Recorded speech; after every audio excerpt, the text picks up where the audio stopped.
Welcome one and all to Umami Manga. I'm Petter, and this is James. Hello.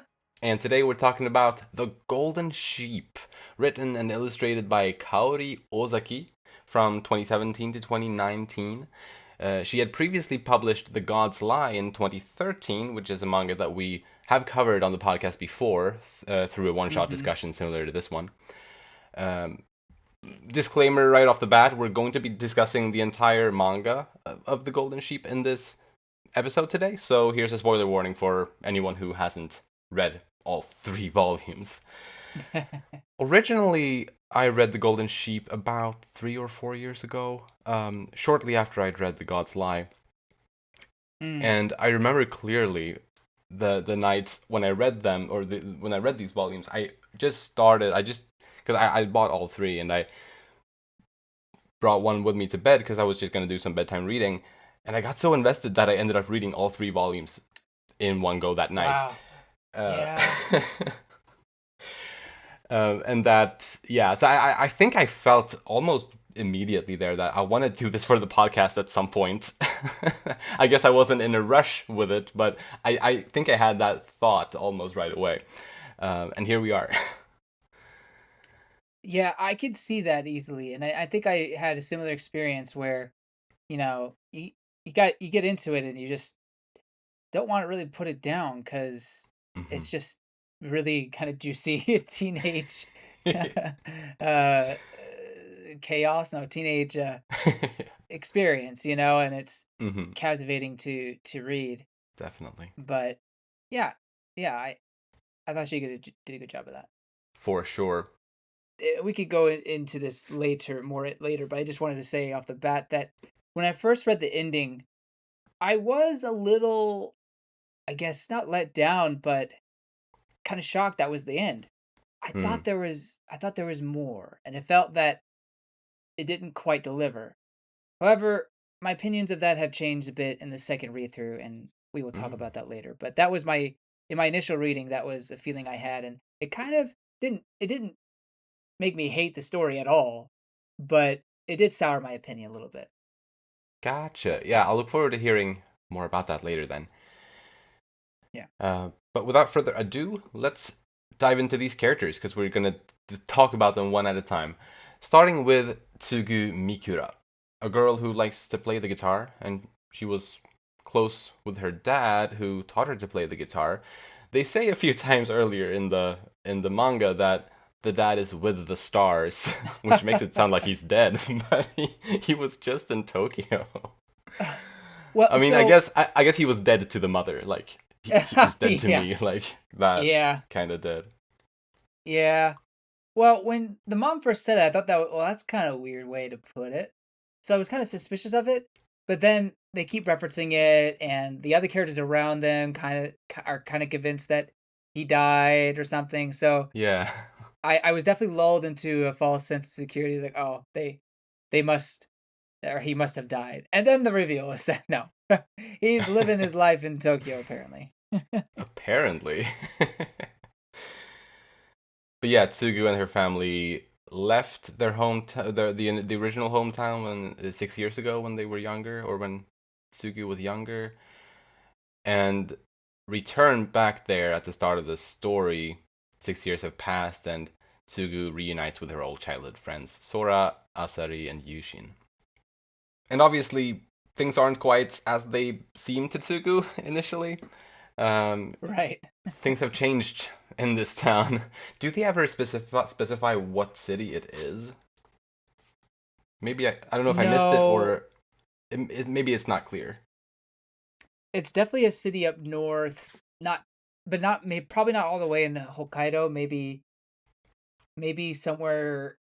I mean, this is very broad to say, but maybe somewhere near Sendai. But it probably maybe south of it because they make it sound like Tokyo is not that far away, Right. but far away enough that you need to get there by plane. Mm-hmm. So I don't know. I could be wrong where they placed it, but either way, it's definitely a place up north that is colder than Tokyo. Right. And so, yeah, regardless of the town, it takes Tsugu a while to, I guess, get settled in, and to, well, definitely takes her a long time to get settled in, but it takes her a little while to really understand that her old friends really have changed, or most of them anyway. Yeah. Or I guess maybe you could say all of them have changed in one way or another. But I was glad that she started to piece things together, because for a moment I remember being a bit worried that she would just really have her head in the clouds and just not notice these terrible things that were happening. But she did notice, and I was very happy to see that. Not only did she notice what Yushin was doing to Sora, but also obviously that Sora was about to attempt suicide. And so she was very crucial there, obviously. Yeah. Yeah, they mentioned that, or some of the girls in her class, and even Asari mentioned that she's a little oblivious, but I don't think she's as oblivious as they say, and maybe that was just Asari Yeah. coping or something, but because she was able to pick up on, I mean, maybe last minute, but pick up on Sora going through some pretty hard stuff. Um, Hmm. and I think she deep down knew that Asari was the one that was bullying her. And then, yeah, I mean, I think part of it is that she didn't want to see the the reality that was in front of her in some cases. She Yeah. wanted her friends to be the same as they always were. And in some cases they were, and that's part of the story itself. But in other cases they're not. They've changed. But despite that change, and I think they find out, this whole group finds out as they go on, they can still be friends. And Yeah. that's just part of growing up, is finding out who you are, and being willing to accept that we grow up, we change, things happen. Yeah. um that's just part of life. And then I think that was what Tsuga had to learn, is that you know the status quo, it doesn't always stay the status quo. Usually in life, um, things happen. uh Relationships break up, parents divorce, families get separated. I know that was all very very sad stuff I mentioned, Mm. but Oh new yeah. friendships Yeah. are made. Hmm. You discover a new talent you had. This, that, or the other. It's Life is all full of twists and turns, and it was just hard for her to accept some of the more difficult ones. Um, but I think by the Yes. end, I think she's learned to, I guess, accept it, but also maybe even look forward to some of those changes. Right. Yeah, and like speaking of, I guess, noticing the changes and whatnot. Obviously, she very much recognizes once once Sora, you know, talks about what he's been going through, and he opens up about that to her. She very much takes that to heart, obviously, and takes it seriously, to the point where she suggests they run away together. Um, so I mean, obviously, she is taking it seriously, and you can think what you will about that course of action. I think ultimately it was ended up being a good thing for them, but regardless, um, Hmm. she also did it for herself, because she had also started to be bullied and excluded in school. Though that whole, I don't know, I think that's something that I wished we could have gotten a little bit more on, being her feelings about that, because I don't think we got a whole lot of it. Maybe it was just that she tried to ignore it, but it was obviously there, so she couldn't completely make it disappear. I think it was eating at her, but I don't think she gave it much thought, because she, as you were saying earlier, maybe she didn't want to see her old friends having changed. Uh, Mm. like Asari excluding Tsugi the way she did, and doing other things as well that wasn't pleasant at all. Yeah. She never talked with anyone about that, about her issues that she had. Even though Sora opened up to her about what Yushin did to him, Tsugi never did the same. Yeah, that's a good point. And and I think that goes to, like you mentioned, the point I made where she didn't want to believe that Asari was, you know, kind of bullying her, but she knew it, Mm. and I mean it was obvious. Yeah. But she's started to be alone during lunch or whatever. Mm-hmm. And when Asari confronts them below the golden sheep and confesses to bullying her, she does get emotional, and she does say that, "Oh, these are tears of happiness." But I think originally, I mean, or coupled with that, it is kind of the emotions of I truly was being bullied or I truly was being excluded, Yeah. and I think that's when it all comes out, along with kind of relief that Asari cares enough to ask for forgiveness. Right. But you're right. Maybe there could have been a little bit more mention of that. Um, at the same time, I think that Suga is Suga is someone that I don't think wants people to worry about her. Maybe that's not a great trait. Um, because I don't think she was going to complain to her mom. You know, Yeah. didn't complain when the divorce happened. Really didn't complain about moving back. Um, she kind of took it on the chin.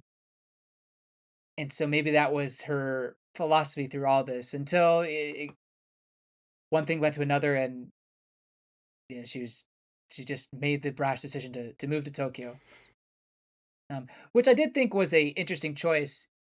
Maybe it was because she knew her father was there, and that's why she wanted to go there. Right. Because otherwise, I don't see any reason for her wanting to go to Tokyo. If anything, I thought she would be like, "We're going back to Osaka," But so Yeah. maybe that's what it was. But it did seem like okay, that's an interesting choice to make.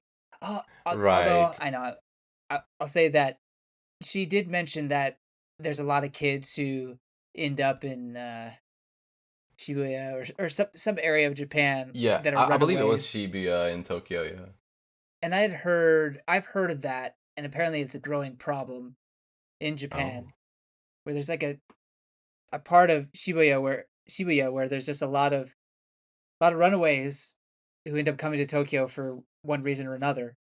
And so maybe that was even happening in whenever this story was written, 2018 or something. So that's kind of interesting point of the story that was brought up. But anyway, Yeah. But yeah, she did luckily get in touch with her dad there, yeah, and he managed to help them get a place to stay.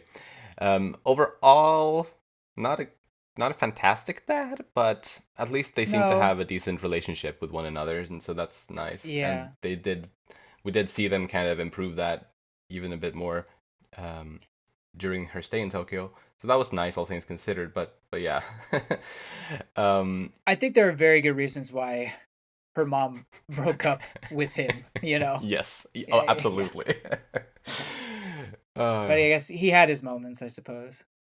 yeah, yeah. And so they get to stay with Tsugu's grandpa, or her dad's dad, that is. Even though I don't know, he didn't want to seem to admit that at the beginning, but it seemed pretty safe to say that that was the case. Um, Well, I think it's part of it is that he disowned his son, but he's oh such a yeah, softie that yeah, he recognized probably pretty quickly that she was his granddaughter, but hmm he couldn't just start doting on her, so he had to do it his own roundabout way, you know. yes. He's a I good love guy. that archetype. He's a great guy. Like just Yeah. Oh yeah. old, like Such a good. cranky men, just but they're softies inside. Like I love that always. And yeah, I loved him taking care of the cat and everything. Of course he would.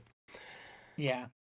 Yeah, I think Tsugu, and kind of along the similar lines as we were talking about Tsugu earlier. I think she has a very positive outlook on life and things in general. Uh, Hmm. and like I don't know, because obviously she learned from Sora what Yushin had been doing, and she when Yushin appeared outside of the croquette shop or whatever in Tokyo, she immediately offered him a croquette, and even after he knocked that out of her hand and continued to act unpleasantly, she still wanted to go see him box. And like her willingness to, or rather, I guess her interest in someone who she knows has done some very terrible things, and even recently toward her been quite unpleasant, she still cares. And I think that's a very beautiful trait. And it takes, I think, an amount of strength that a lot of people don't have to be able to do those things that she does. Yeah, I agree. And you could see it in the way she treats her dad as well. You know, Oh I yeah. I can't imagine he was, like you said, a great dad, but she holds on to the memories that she just has dearly of him, and looks at him in those eyes. And I think she shares that kind of same philosophy with a lot of people. Mm-hmm. Um, and maybe that could be manipulated by the wrong kinds of people, which I guess some of the instances in this manga when they're in Tokyo are kind of scary. I guess when you consider Yeah. that. Uh-huh. But um, I don't know. She seems like she's able to discern right in those situations, Yeah. Yeah, I think it seemed that way. right? But then when it comes to Yushin or her dad, she's very optimistic and willing to give them as almost as many chances as they need, really. Yeah. Even with Asari, is it's kind of like that too. So Right. it's Yeah, a and very sweet trait. definitely. And I think also, to be fair, I think she recognizes the faults in Yushin and the faults in Sora. Like she knows that, he could have acted differently back then in ways he didn't. And I think I guess my point here is that because she's able to see the faults in both Yushin and Sora, that is probably why she basically tries to get along almost equally with both of them during the time when they're all in Tokyo. And I think that's in hopes to mend their relationship. Like she wants them to get along again. Hmm. And she knows and she understands that the conflict isn't completely black and white. Yeah, So she isn't really taking a side. And I think that's also hard not to take a side in a conflict. It's pretty natural, I think, for most humans to just spontaneously take one side in a conflict. But I don't think she really did. yeah, that's a fair point. I think at the end of the day, did kind of take Sora's side in things, but she didn't really hold it against Yushin Mm, entirely. Um, right. didn't force him to apologize or anything like that, but she definitely kind of the way that she looks at people that she cares for. She Mm, was hoping that Sora would do the same thing in a way. So it's interesting. It's right. certainly an interesting outlook on life, and don't know if I necessarily agree with forcing that on someone like a victim. Yeah. But Yeah. um, well, I mean, we'll talk about that later. But Hmm. um, I do genuinely respect her optimism and the ability to look beyond people's mistakes and remember Hmm. who they truly were or are. Definitely. Right. Right. And I think that's also a theme throughout the story is Yeah, being able to do that. yeah. Anything more on Tsugu? Do you feel like she let her friends get away with a lot of things? I worked out in the end, but do you feel like she let them get away with things that maybe shouldn't have happened? And maybe somehow bring an adult into this. Like I don't know. Do you feel Mm. like she should have done something more than just forget and forgive? Well, I think she understood how much they regretted what they had done. Mhm. And I think if that regret hadn't been there as much as it was, then maybe things then maybe I'd view it differently. But as things were in the story, I think it's good, and I think it's strong of her, and I think and I don't think I see anything bad with it. There was a was it Tsugu who mentioned it, or was the grandpa who mentioned it? Basically, Yushin was talking about his parents and how he was upset with how weak his mom was for not leaving Oh yeah. his dad. And then someone says, "Well, Mm-hmm. I think your mom was strong for not doing that." Precisely. Was it Tsugu or the grandpa I th- who said that? I think it was Tsugu. I could be wrong though. Which, if it was Tsugu, I mean, it kind of tracks with the way she treats people, and or the way she kind of looks at the world and looks at people she cares about. Um, Yeah. and so in that way, they kind of share a similar strength. Um, okay, so yeah, I agree with you. I was just curious if that was um, something that came to mind, and this may be brought up Right. later on when we talk about Yushin. Uh, yeah. Right, but and I guess speaking slightly about Yushin, but it is tied to this trait of Tsugu. I think they are quite opposites in this aspect. While while Yushin held on to his resentment for years and acted in completely crazy ways over having been wronged, Tsugu almost supernaturally is able to see the goodness in people and forgive them. Um, so I think that they really are opposites in that way, the way I see it. Yeah. But yeah, guess that's all there. Yep. Then next, let's talk about Sora Ohtomo. He likes to draw manga. Even as a little kid, he wanted to become a manga artist.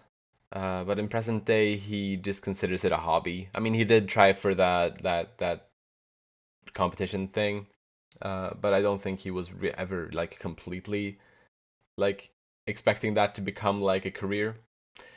Um, and I respect that 100%. Like recognizing that an interest you have could just be a hobby; it doesn't need to be a profession.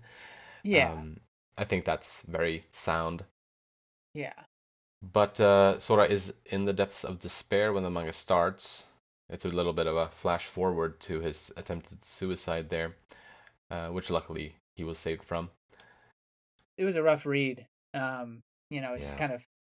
I mean, when you first read it, because it's like the very first few pages, you're kind of like, "What? Whoa, what is happening? How did we get to this point?" Mm-hmm. And then you see the events that lead to it.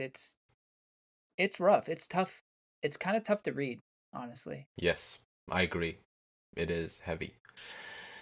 All and speaking of heavy, obviously this wasn't something I felt on my first read, but on my reread today, I in that early scene when Tsugu has just like recently reunited with her old friends, and yeah, they're just talking like at the cafeteria or wherever they are. Um, Hmm. I that was painful for me, knowing what Yushin is putting Sora through, but it's not really Yeah. apparent in that scene. There are a few little like hints and nods and whatnot in that scene to it, but when you don't really know, then you don't know. But knowing exactly what is happening, that scene was painful for me, and because just seeing the two of them put up this act and pretending that all is dandy. Right. Yeah. I mean, poor Sora. You can't even say anything. Yeah. uh, Oh, it's oh man. this is extreme levels of bullying. I mean, all cases of bullying in this manga are pretty extreme. But if these are happening, like, things have to happen in retaliation. Like not from the victim per se, but from the adults around them. Like Yeah. it's horrible. I assume none of the adults noticed, or And that's terrible. It absolutely. I agree. I agree. Yeah. Um, if anything, they were afraid to say anything to Yushin, which then why are you a teacher? I know not everyone has that ability, but anyway, Yeah, no, but it's an important ability to have if you're going to be a teacher, because bullying yeah, is a serious issue, obviously. it very much is. And I mean, I may jump ahead a little bit, but Sora kind of blames himself for the bullying.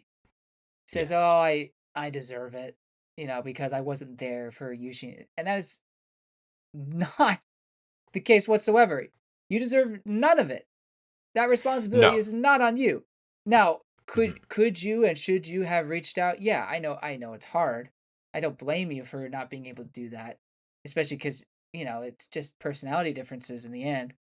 But Yeah. it, it's not reliant on you to have reached out to him to stop your bullying. Like that is not the consequence of your action not doing it, or should not have been.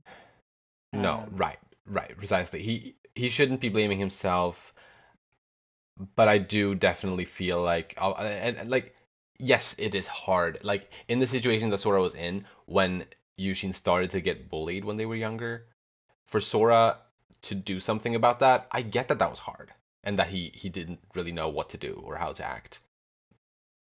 It is a really tough situation. The fact that he didn't do anything is a bummer. But I don't blame him for not doing anything. Like as you said, I think it's partially a personality thing and whatnot. But yeah, it sucks. It just the situation sucks. But he shouldn't blame himself for it.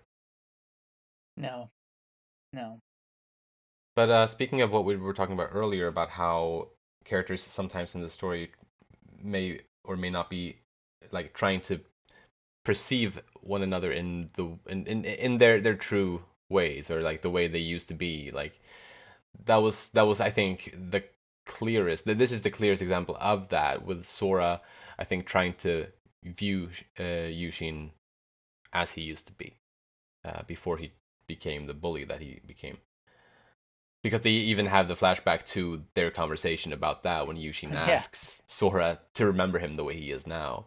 yeah. Just Mm. just says it uh, word for word there, pretty much. Yeah.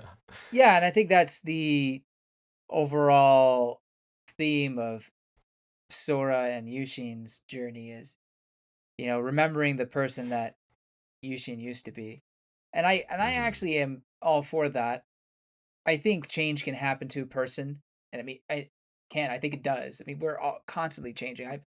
I've been on my soapbox about that multiple times. For sure. But I also think that you can change to who you were before. Or another way to put it, you can change for the better.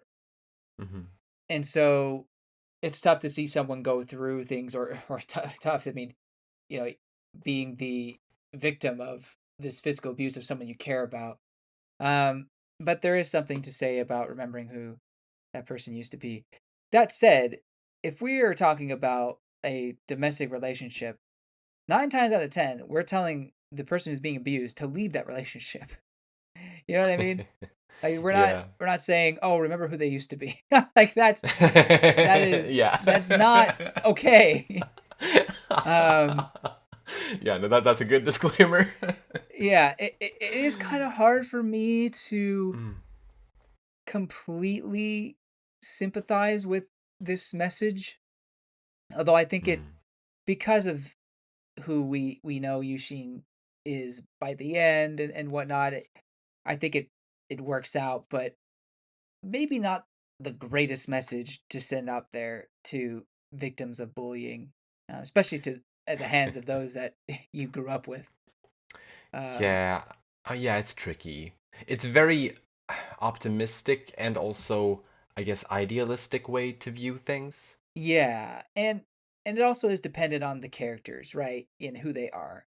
Hmm. Again, I don't think you could 9 out of 10. I don't think you could really apply this to most of these type of situations.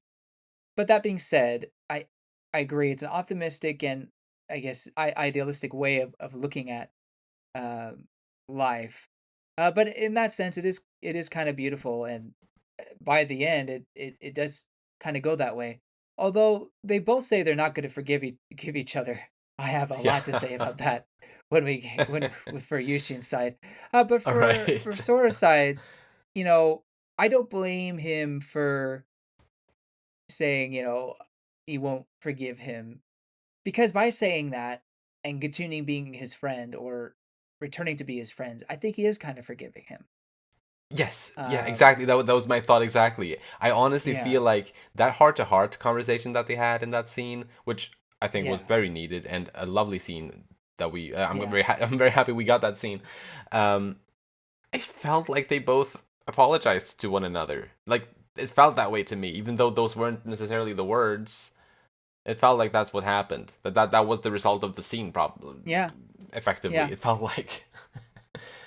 yeah. In a way, it was a poetic way of saying that they forgave each other by saying that they did Yeah, not forgive each other. exactly. So So I yeah, liked that. I did like that too. Yeah, it is optimistic, but like I said, I do see the beauty in it. Hmm. It was sad to see how much Sora had dreaded going to school, since that's obviously where he might run into Yushin. Ah, Um, yeah, it's bad. and but yeah, but when they went to Tokyo, and there was no school to go to, I think that was a place where Sora could feel very free and very safe. And yeah, ultimately, I think he really needed that. I mean, both he and Tsugu, I think, really needed that Tokyo trip. But Yeah. I think especially for Yushin to, or sorry, not Yushin, for Sora to to get away from all those stressors was very, very important. Yes, I'm not recommending everyone go fly to a big city and run away to a big city. I'm not recommending that. But like No. you said, it was crucial for Sora and Sugu, and I mean both was it was very important. But for Sora, not only did it help him get away from that horrible situation that he was in, and really learn to enjoy life, he found things that passions that he didn't know he had. Um, Yeah. and that's again that's part of growing up is the experiences that we have, whether it be in a foreign city or uh, right in our backyard. The experiences that we have mold us and change us into the people we want to become or the people we will become. Hmm. And for Sora, it was working at the croquette place and discovering that, man, I actually really like running a little cooking shop, or of some kind. Yeah. Um, and so uh, I agree that it was very important for him to get out of his situation to discover that. I'm not saying that that was the only thing that could have happened to him to save him, but it did. It worked, and Hmm. led him to a passion that he didn't know he had. Yeah, that's lovely. Another passion, I guess you could say, was his feelings for Tsugu.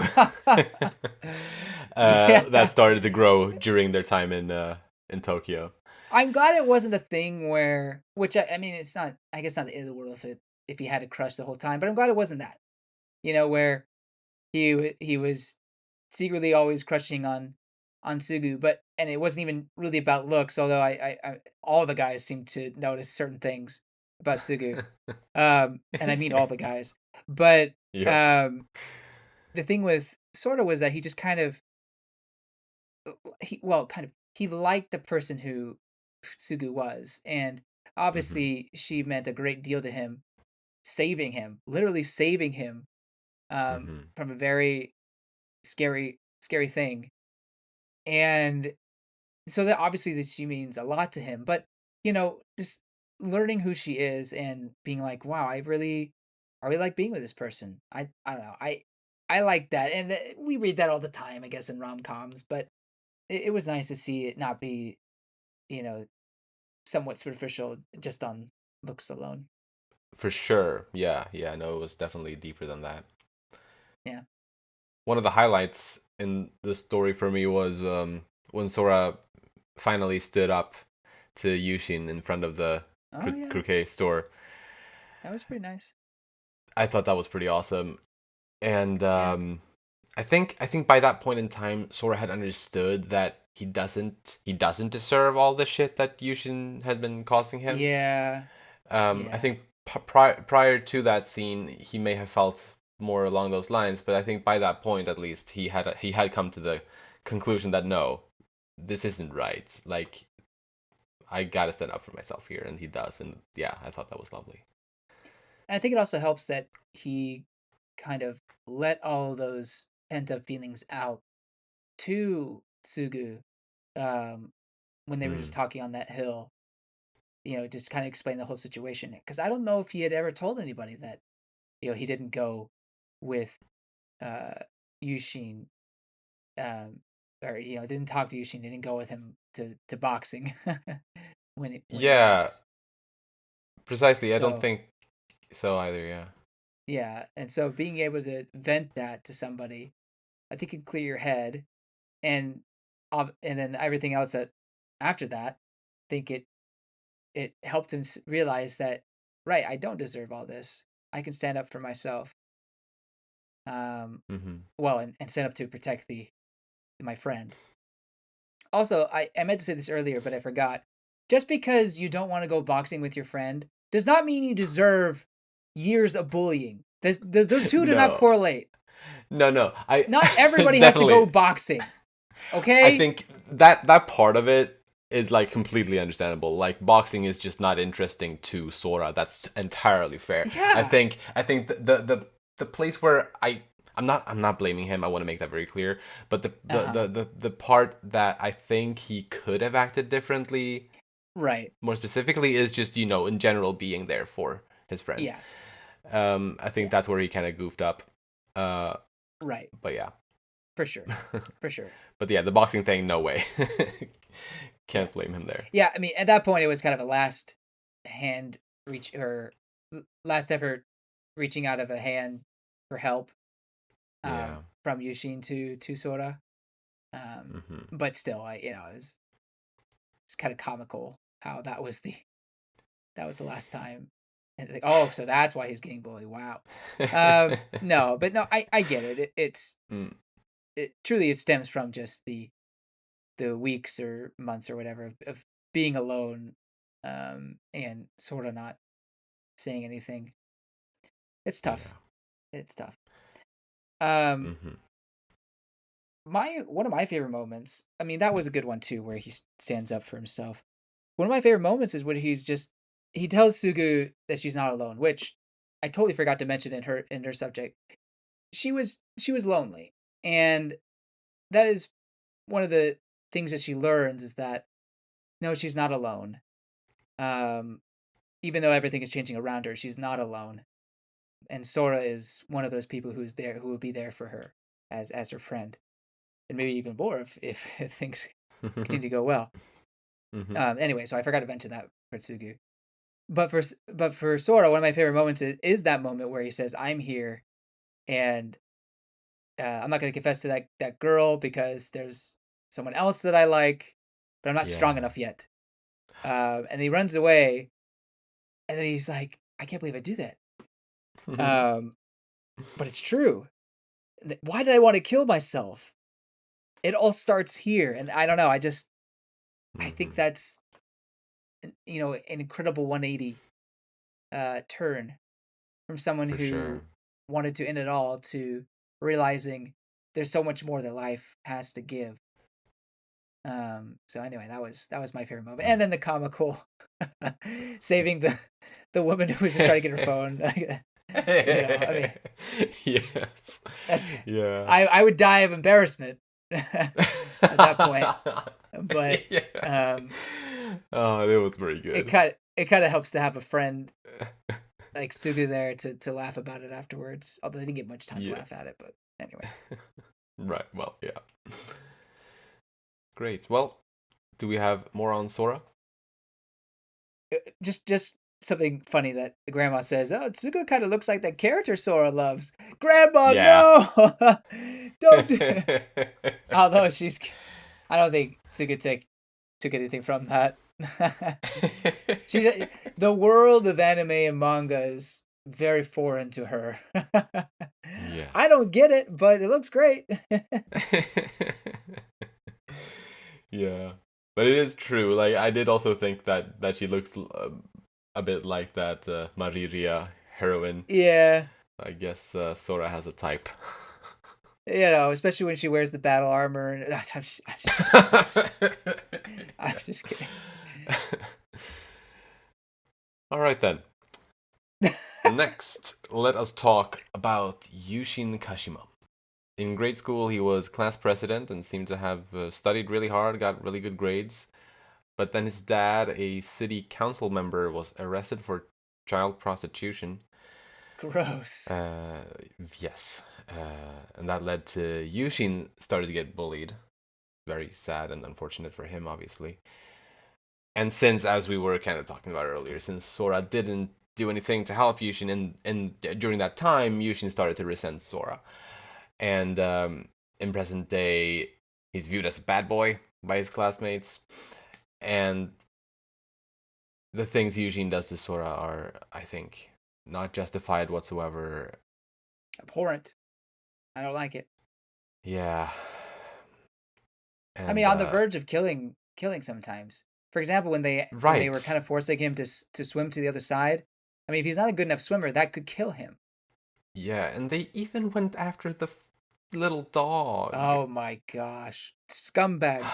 Scum. And he even calls himself Really, scum, I guess. And that he was maybe the does. point, but still. Yeah, but man, oh, that was terrible, terrible, dreadful. Yeah. Well, when he was a kid, Yushin wanted to become a champion of justice, which initially I thought was ironic, and I guess it still is mostly ironic. Uh, but then I saw it, or then I thought that maybe you could view it like Yushin, like his resentment for Sora and his awful and cruel deeds that he did to Sora, that became a kind of justice for Yushin. Like I get that he felt betrayed by Sora, and he somehow feels like Sora deserves punishment for his betrayal. Like that's how, at least how I'm reading Yushin's mindset. And so he's serving just his justice through his bullying. But maybe that's a stretch. Uh, Maybe. Maybe. I just try to make sense of it. No, that's fair. But at the end of the day, I don't think he sees himself in that light anymore. No, no, you're right. Because he does call himself a scumbag. Hmm. But I think boxing kind of became his outlet, or at least when he returned to boxing, kind of became his outlet, as a way to, well, change and get away, but maybe also to be that, as close as you can be to a champion of justice, I suppose. Yeah. But again, that's maybe a little bit stretched as well. Well, he does kind of, I guess, work his way back to at least seeming like a decent guy by the end of the story. But Yeah, I mean, hmm. I guess he'll get some of the good out. Yeah, kudos to him to break away from, I guess, the group that he was hanging out with, that was encouraging the bullying. I couldn't tell if he was the one Yeah, that was leading it or if he was following them. It actually kind of seemed like he was the instigator. it did seem that way, especially since it was kind of his grudge that was the source of the bullying, kind of. Right. Um, yeah, no, but about him breaking away from them, like it wasn't really his, or at least I didn't view it as his conscious decision to break away from them. It was his destructive Hmm. behavior that just kind of overflowed, and that made, Oh, he blew it with his new bully friends. that's a good point. I had kind of took it in a way where, yes, it was very, just chaotic destruction, just burn everything down. Mm-hmm. Um, but I almost took it as he kind of planned it that way. Like he I was see. hoping they would take offense to what he said, Uh, but maybe it wasn't planned. Maybe it was just, you know, something snapped and he just said everything and wasn't gonna look back. Uh, and then the consequence of that is, yeah, the friends beat him up. yeah. Um, I got the feeling that nothing was really planned for him that day because I mhm, mean it was during the time when Tsugu and Sora were away and like that was nagging at him. I think mhm, and he blew up in class first and then he blew up at his friends which you know destroyed their whole friendship I assume. Uh yeah. and then when he went to karaoke with Asari, like he molested her. I don't think he planned to do that. Oh my gosh. Oh, you're right. That did happen during the. Oh my word. This was all the same day for him. Maybe he was like purposely trying to push away people. I don't know. I don't know. I now it sounds like I'm trying to justify because truthfully, I really have a hard time with Yushin because Uh-huh. it, some of the things he does get absolutely zero consequences. The attempted rape, the bullying and near deaths of Sora. I'm not saying the car incident, but the river and everything like that. Animal abuse, Yeah. um, smoking at underage, and just like all sorts of things that he gets almost zero consequences. Yeah, it's like emotional growth and things like that, but there's no punishment whatsoever. And I just I'm not saying I want there to be punishment. I just feel that with I don't know, with the terrible things that he was doing, there are consequences to the things that we do. Now, I mean, I'm glad his life's not ruined, and he's on the right path, and I know he's a good guy deep down. Mm-hmm. We see the light of Yushin very often, Yeah. and so I get that. But it's just hard for me to swallow that the man doesn't even apologize for what he does. At Yeah. least not, you know, outright, word for word. Right. If anything, There. he Right. blames his victim, or he blames the person that he's bullying, Yeah. for I everything that he's agree done. yeah, he is infuriating. I just think I don't know. Maybe I'm trying to be a little bit like Tsugi here. Uh huh. But I also think that he must feel a huge amount of regret and guilt over everything that he's done. I'm sure he does. And I think that's maybe punishment enough. As long as his actions from here on show that he has learned and grown. Yeah. But I agree, it's still it's problematic and it's complicated and it's hard, but yeah. Yeah. I mean, one other thing I'll say is, I mean, yes, I think there is regret. And actually, we'll talk a little bit more about that in the Asari section, being a theme of this book. But Hmm. I I feel like he was more choked up about losing the boxing match or not qualifying for the license than everything he had done previously. And maybe that was a culmination of everything. I could see that. But Hmm. still, it felt like that was his lowest low. Well, I actually think that him not qualifying there with the boxing, it meant it represented more than just the boxing thing in itself. It represented him changing to become a different person. And when he wasn't able to do that, I Hmm. think that's why it felt so somewhat like a downer to him. Wait. So, well, who do you want to become? He wanted to become a boxer. Like he wanted to get an identity other than scum, Hmm. but he wasn't able to attain that. So he was still scum. I think at least that's how I read him. Hmm. Okay. But I mean, like I said, that's his lowest of low. But Hmm. it's it's not regret for what he's done though. It's regret that I can't become anything. You know. even if I change my ways or something like that. Now, like I said, this is Mm. lowest of lows. So from here on there, or from here on out, yeah, I mean, he fights a little bit with Yushin and Suku, but then there's the cat comes in and he goes back home and starts to mend things a little bit. But yeah, I don't know. I just to me the regret wasn't fully there. I mean, putting Right. Sora aside, he didn't even apologize to Asari for what he did.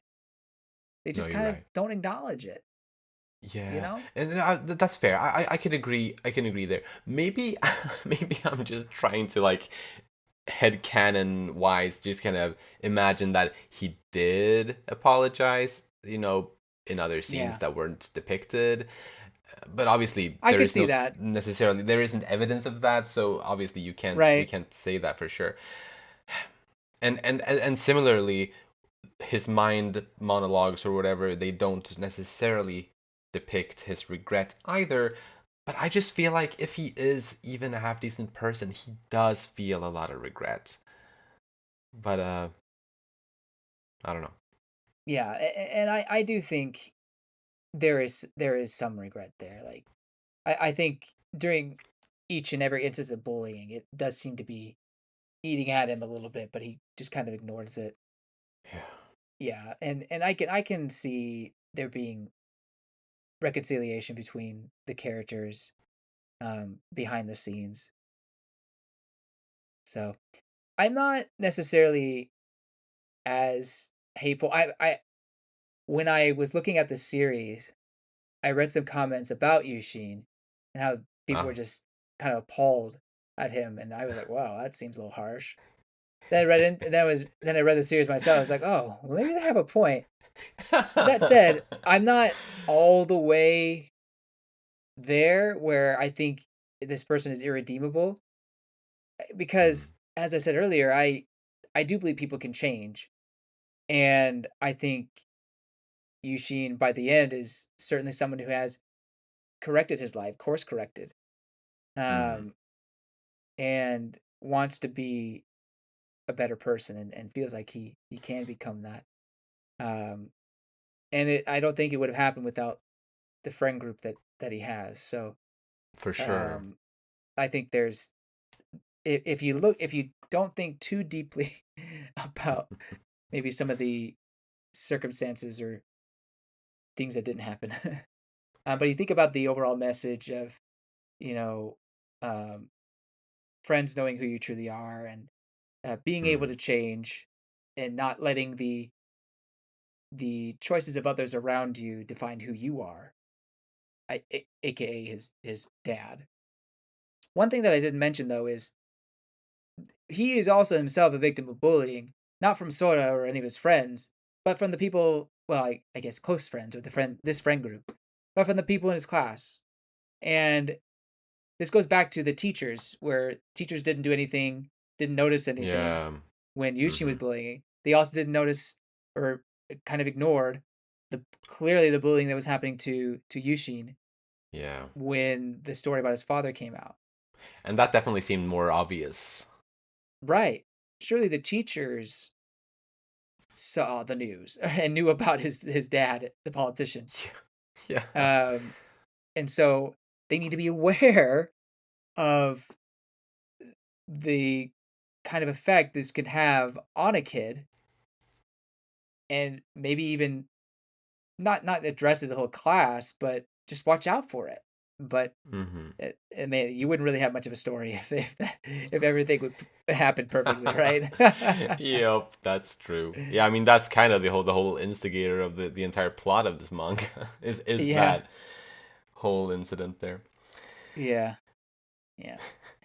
So anyway, Yushin is a fun character to not only read about but debate about, I think, as well. Absolutely. Mm-hmm. But I think in a way enjoy the arc that he went through, um, and the person that he was able to become, or the path he was able to start taking. Yeah. Um, my last thing on Yushin I wanted to bring up is how he near the end of the story he stepped in to protect Asari from her classmates during lunch, That's true. and I felt that that it felt almost wrong to me.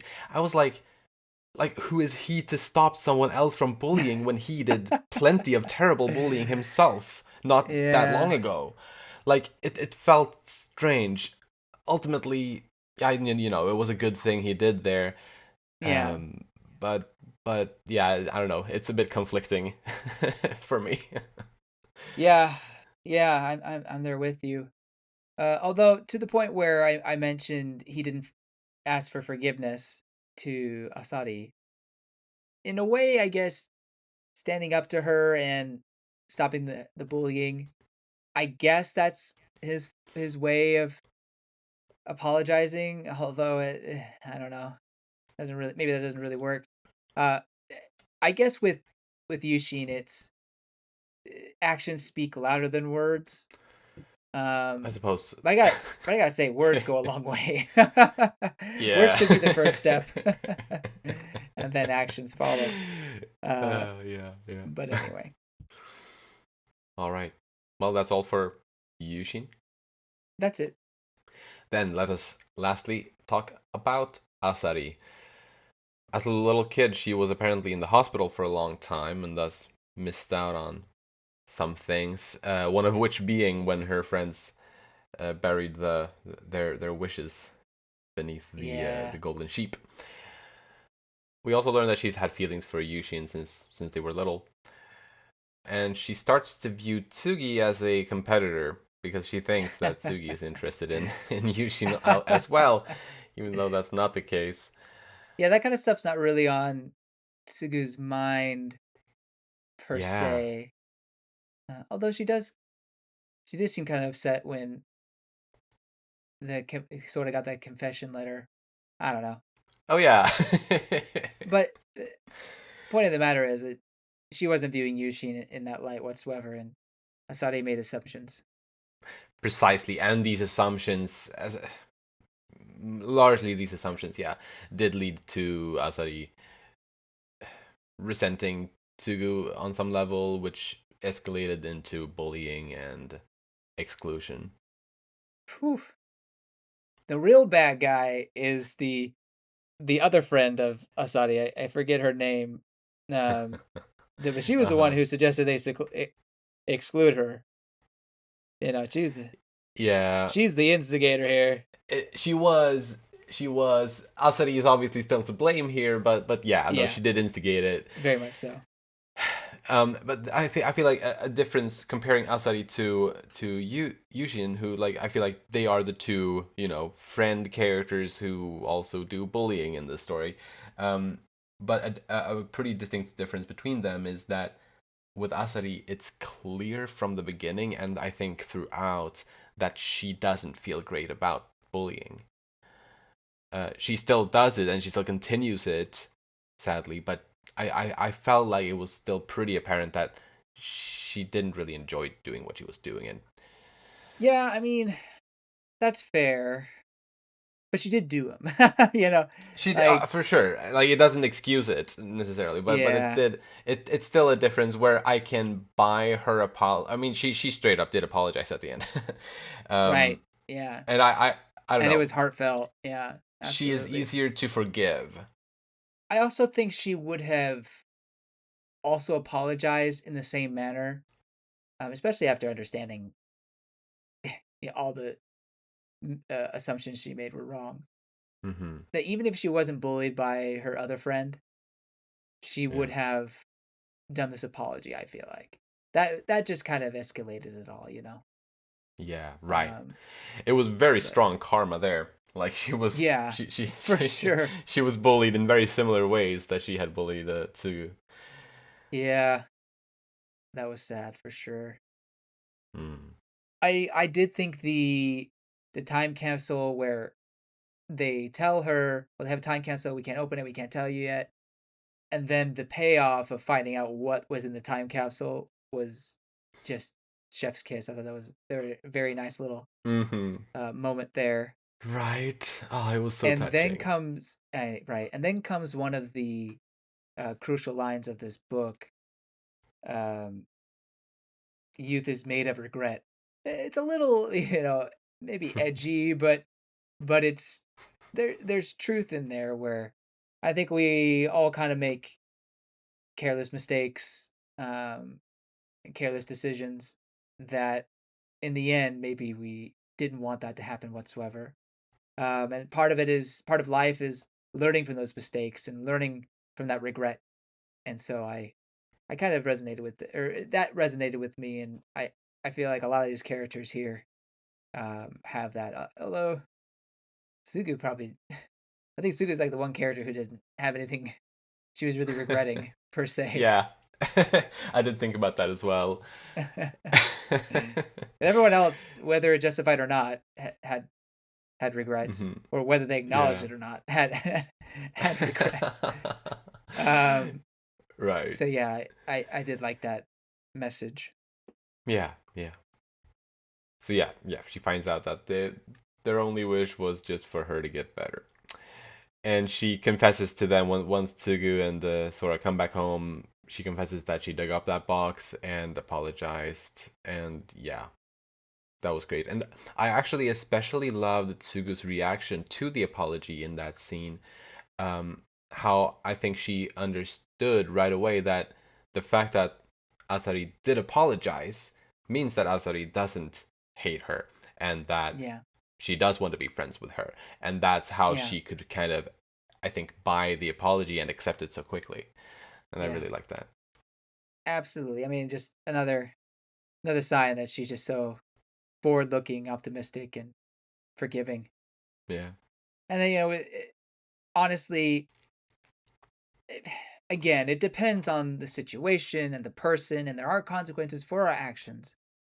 But it helps so much when you are being sincere and asking for apology, or no, apologizing, I should say. Um, Yeah. that the person you're apologizing to is quick to understand, or maybe not understand, but quick to forgive, and not hold it against you for the rest of your life. Now there's For something sure. again. So there are some consequences that are deserved, and or all consequences. I don't know, but it's it just helps. It helps so much if we are forgiving. And holding on to a grudge, it's just, to me, it doesn't seem like it helps a lot. Um, Letting go of that can be equally cathartic to the person who hasn't forgiven yet. You know what I mean? Letting go of that, it can be anyway. Kind of Mm-hmm. rambling here, but Yeah, yeah. just good good point. Definitely. Well, anything more on Asari? That's it. All right. Well, that was all of the character discussions. Then, to finish off this episode, we're talking about, well, whatever else we got left to discuss. Um, I want to start off by just, I guess, praising the manga just in general a little bit, or at least discussing some Yeah, of the things, some of my thoughts on it. That it doesn't necessarily need to be praise, but I really really love Osaki's art. I do too. I think she is a wonderful artist, and like obviously we've been talking mostly about the story, the writing, throughout this discussion, which obviously I also really like, but the art I really wanted to just shout that out. I think it's one of the best manga artists. I think she is, honestly. Yeah, I love her paneling. I She gives some pretty good details, particularly in the clothes, in the designs that Mm. she chooses.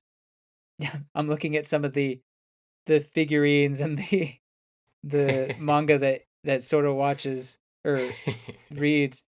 I'm like, man, I kind of want her to do a do a fantasy something or other, like Yeah. see what how fun she can have with that. I'm not talking about the scantily dressed things, just more so the, like, there's one character that her horns are like, I don't know, like matte paper or something. I don't know. It's really cool. Yeah. Um, Yeah. It's really cool. I agree. but anyway, Uh, that well, aside, like, she did oh, good. draw like a longer running shoujo manga in like the 90s, if I'm not mistaken. Oh, did she Uh, really? called Oh, like Immortal Rain or something like that. that's cool. Now I don't know if that was fantasy or not, but at least it was longer Uh-huh. running, if I'm not mistaken. Hmm, that's cool. Um, Hmm. what I like about her art style, besides the things I already mentioned, um, well, also she seems to do a lot of research into specific categories and areas, which I respect Right. by for that a lot of mangaka seem to do. But she does well, and she credited them actually at the end of each of the volumes. Like I Hmm. think volume 2 had a lot because there was a lot of boxing Right, and specifically that one. guitar Yeah. stuff. Yeah. Um, Yeah. so That was great. that was cool. But I also really like her character design. It reminds me, and feel free to disagree with me. It kind of reminds me of a Studio Ghibli look, where Oh, maybe it's something with the eyes or face. I don't know. It kind of whenever sometimes I look at the face, I'm like, wow, that looks like it's like straight out of a Ghibli film. I guess I can Um, see what you mean. and it's just the character design. Obviously, there's no animation in this, but Right, right. Yeah, I probably wouldn't have like had those thoughts just naturally myself, but I guess I can see what you mean. And I mean, there was one panel where Tsugu was sitting like Kiki, yeah, like right, Kiki's right, delivery exactly. service. Yeah, So there is a bit of exactly. acknowledgement. Exactly. But that doesn't take away from at all. I mean, if anything, it's kind of a plus. Yeah, yeah, yeah, I really like her design. It's very good. Very nice. definitely. Just real quick about the publication. I This is the same, I believe, with the God's Lie. I haven't touched the volume recently, so maybe I don't know. But I like the paper that they use for the covers. I mean, it's more so about Yes. the publisher here in the West, Vertical Comics. But Yeah. um, just it's just a very professional, very like matte feeling cover, and maybe the Mm. price kind of justifies it, I guess. But it's I don't know. I just really like that Yeah. professional feel, you know? Yeah, it's a very nice feeling on the cover Yeah. outsides. I Yeah. agree. I also really like the conflict in the story. And like specifically I suppose the Sora Yushin conflict. Like it is so and you said something like about Yushin specifically being very, you could probably have debates about him like pretty Yeah. easily, and I think the conflict in general is of that nature. Like I think I do think for me I do side with Sora more naturally, definitely. Yeah. But I do understand Yushin's side as well. Like I get him, um, even though yeah he's terrible in certain ways, like or he was, but like it's still I appreciate the complexity of that conflict. Yeah. I I agree with the appreciating the complexity. Going back to the God's Lie story, that one also dealt with some complexities and things Mm, that I or themes that I think some people may not like or going too far or some cases. I mean, I don't think as far as, some of the more out there things, but it certainly that and the golden sheep deal with some touchy subjects, mm-hmm, right. and as we discussed throughout this whole thing, uh, things that you can really expound on and really dig your teeth into, and I appreciate that. It's not really a shallow work, in my opinion. Definitely. Yeah, and I'm always impressed by these short manga Yeah, that still manage to be so fascinating and captivating and complex. yeah, absolutely. Along those lines, I like how all four of them have growing up to do in their own way. No one has it all figured out. Sometimes you have Yeah. like the main character, like Sugu could be considered that character, and that for a while there, you kind of see Sugu as this almost altruistic being who can do no wrong. Uh, Maybe not completely from the very beginning, but she kind of felt like maybe she had things more figured out than the others. But that wasn't the case, and she was also hurting inside and clearly obviously a victim of bullying, but also felt was starting to feel very alone Mm-hmm. um, after everything that was happening to her. For Um, sure. Yeah, I mean, she wouldn't have run away if she didn't feel yeah, pretty bad, exactly. or you Yeah, know. I mean, I guess someone could argue if they hadn't finished reading the manga, they could argue, well, she just did it to save Sora in a way. I mean, yeah, she was going through things, but it was mostly for Sora or something. I don't know. But Mm-hmm. but no, it was. I mean, yes, Sora was maybe an excuse to Right. do No, so. but mm-hmm. But she Mm, definitely had him in mind, but also had her own problems in mind as well.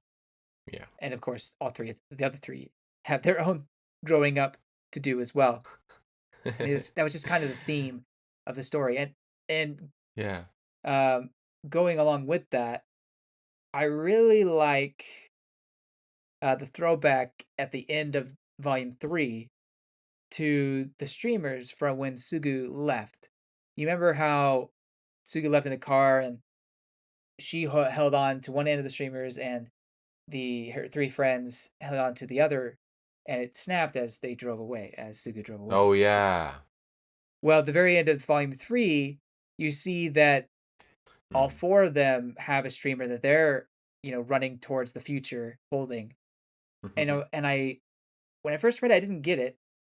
Just kind of went over my head. Then you turn the page and you see that their younger selves are holding on to the other end. And I didn't connect the Yeah. two, but they're saying goodbye to their previous selves, or their younger selves, their childhood basically, moving on Uh-huh. to the grand future. There's so much They're to live for. changing. They're Yeah. changing. So I really like that. I mean, Yeah. sorry I had to break the subtlety of it by explaining the No, whole no, thing. no. That's. I But mean, I actually didn't piece that all together, so I appreciate that. but yeah, I really Yeah. like that when Very I nice. at least I think that's what she's trying to do. I mean, I could be wrong. Yeah. No, I think that's a very good understanding of it. And yeah, maybe you're just about to get to it, but you teased at the start of this discussion that you weren't quite content with the ending. Yeah. Um, Speaking about what we just talked about, I feel like that's a pretty good ending right there. Oh yeah. But I'm curious to see what what gripes you might have. Yeah. Well, I guess I'll just start with my first impressions of the first read through. Uh-huh. I kind of felt a little dejected, and maybe that was because there's actually more pages after it ends, and Oh I yeah. expected Uh-huh. there to be more to the story. Right. Um, but so that's one thing. But I also thought that we would get more about their future, and maybe that's the beauty of it, not going into all the like revealing the future, because it is wide open and we don't know what's going to happen in our own futures, I suppose. So maybe that's just a uh, conscious decision by Ozaki, but I really wanted to see what was going to happen to Sora and Sugu. I know that's the romantic in me, or maybe not even romantic. It's just someone who enjoys romance, like the rom com stuff. Like maybe that's what Yeah. I was wanting to see, and it felt like they were trying to lead up to that, especially when he felt like he couldn't confess to her yet because he wasn't strong enough. And I'm not saying by the end of this volume he is where he needs to be, but you know, I- you kind of want to see the one of the main characters' promise come to fruition. Yeah, I guess it was a promise. Um, Hmm. you want to see that happen, and I was expecting it to happen, and it didn't happen. So that was a little disappointing. Um, it kind Fair of point. made me maybe do the whole Zuko gif. Where's the rest of it? Um, but and honestly, I sat on that feeling for a while. I was still very much willing to cover it. I mean, even if it was like a 2 out of 10, I'd still want to cover it just to talk about it. That could actually be pretty Mhm. pretty fun if we talk about something just absolutely horrible. uh, Maybe we will although someday. maybe we will someday. Although I do enjoy more talking about things we enjoy than something that is just Yeah. abhorrent. But For anyway, sure. I let those feelings sit for a while. And then this past week, I started picking up again, knowing what was coming and finding myself much more satisfied with it because I knew there wasn't anything more. And so I could appreciate the beauty of ending it where they do. Um, and romance wasn't really the point, although it was a little nice to have some hints of that um, sprinkled throughout. And this might be the way things end might be a little more natural, especially since I mean romances in high school truly don't last. I mean there are exceptions, and that's Yeah. great, but majority of them are just short little things, and then you move on. Um, so if I really wanted the best for them, they would they would become a thing later on. No, um, Right. yeah, Yeah.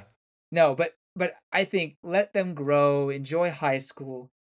And then if Sora gains the courage, maybe he'll confess or something. Um, would I have liked to see that? Sure, absolutely. Still to this time of recording. But Yeah. I enjoy the beauty of the ambiguity and um leaving things where they did. And it's not completely ambiguous. It's more hopeful than anything. It definitely is, I would say. And I agree with you about the ambiguity. I think that is nice and kind of fitting for the story. But there are a few signs that the feelings are mutual. I think there's at least two, at least little instances that I can think of from Tsugu's side where one could view that as her having some kind of interest for him, where the first one Hmm. being the one that you pointed out earlier about when he got the love letter, and she seemed to maybe be a little jealous, but it's a bit unclear. But it could be read that way. Yeah, yeah. Real quick, I mean, partially, yeah. There could be some, you know, jealousy or not feeling great about him having a girlfriend. But I think she kind of says it is that she feels like she'd be left alone if he, runs away with a girl or something like that. So it's probably more that. But I Fair. I choose to believe there is a little bit of feelings that she's acquired over time. But Yeah, it could be viewed that way as well as, and this one's also slightly ambiguous, but um, as well as the instance where she notices how tall he is. oh, Now, obviously, that's not necessarily anything, but eh. the vibe I got from her making that observation seemed like it could be read as interested in some sense. Hmm. But we will probably never know. Yeah, I'm not expecting an There's not epilogue anytime soon. not a sequel to the Golden Sheep. Well then, James, who was your favorite character of this manga? I did really like Sugu and um, her personality, everything, but Sora was my favorite character. Is Oh, my nice. star.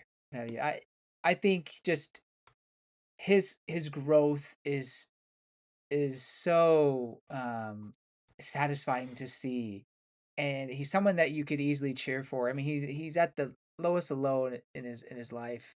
It seems like, and um, Mm-hmm. very hard to read at the beginning the things that he had to go through, but I really liked the person he chose to become, um, or him embracing life the way he did was just infectious, and because Mm-hmm. of that, and also some of the things he did at the end, where he turned in that manga, he just did something to say that he did it, but realized it wasn't for him, and then Mm-hmm. found his passion, and or realized that maybe his passion is cooking.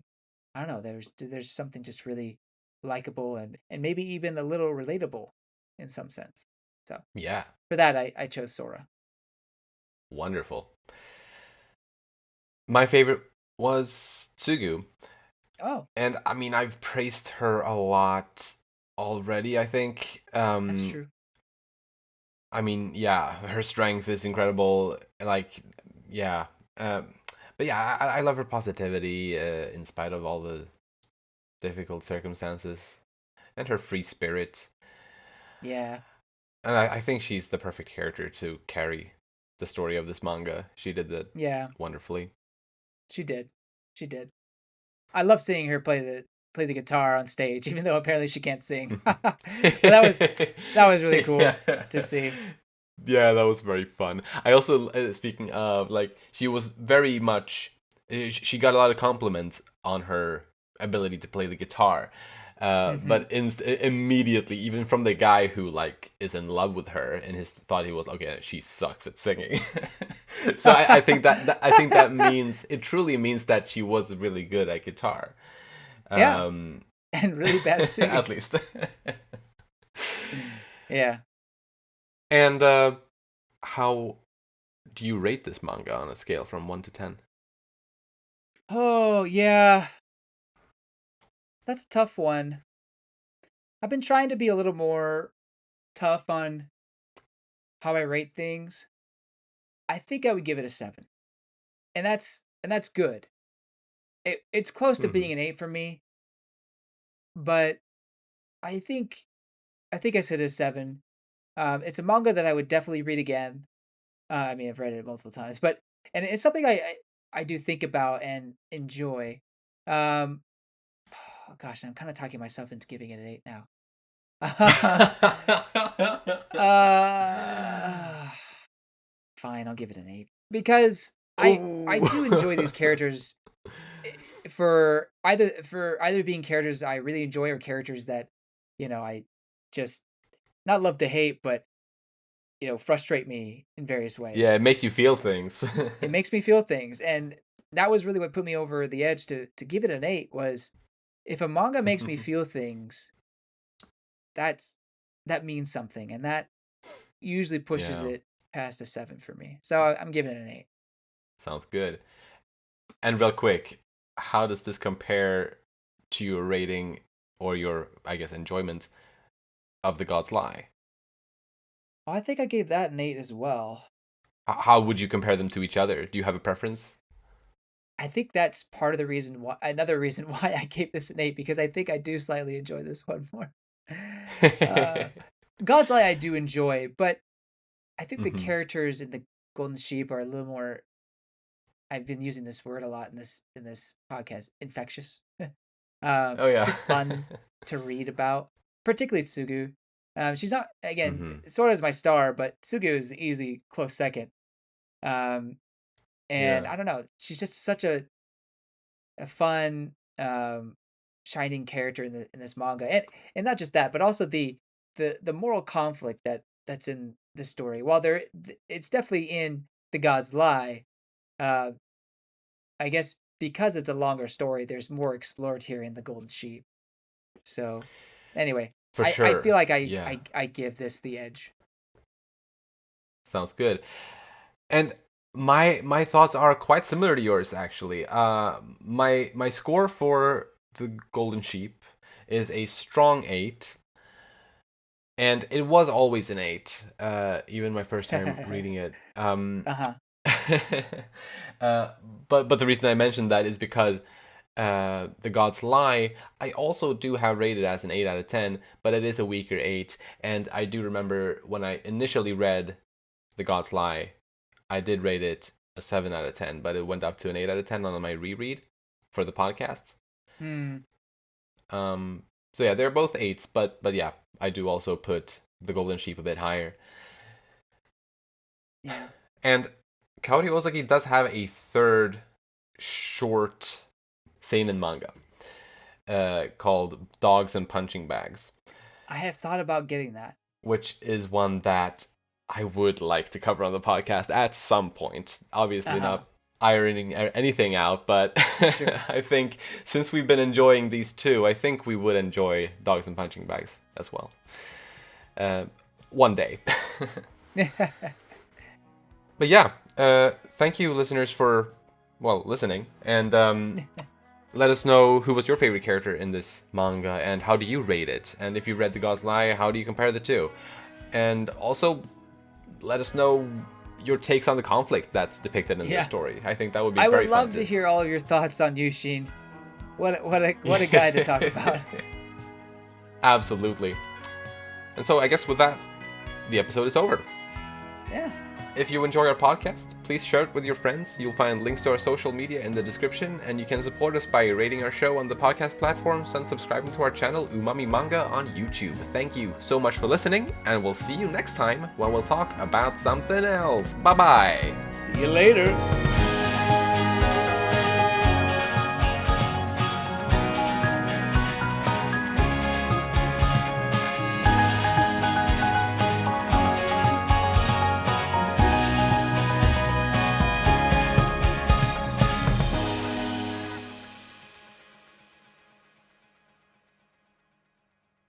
I also really liked the... Sorry. Sorry.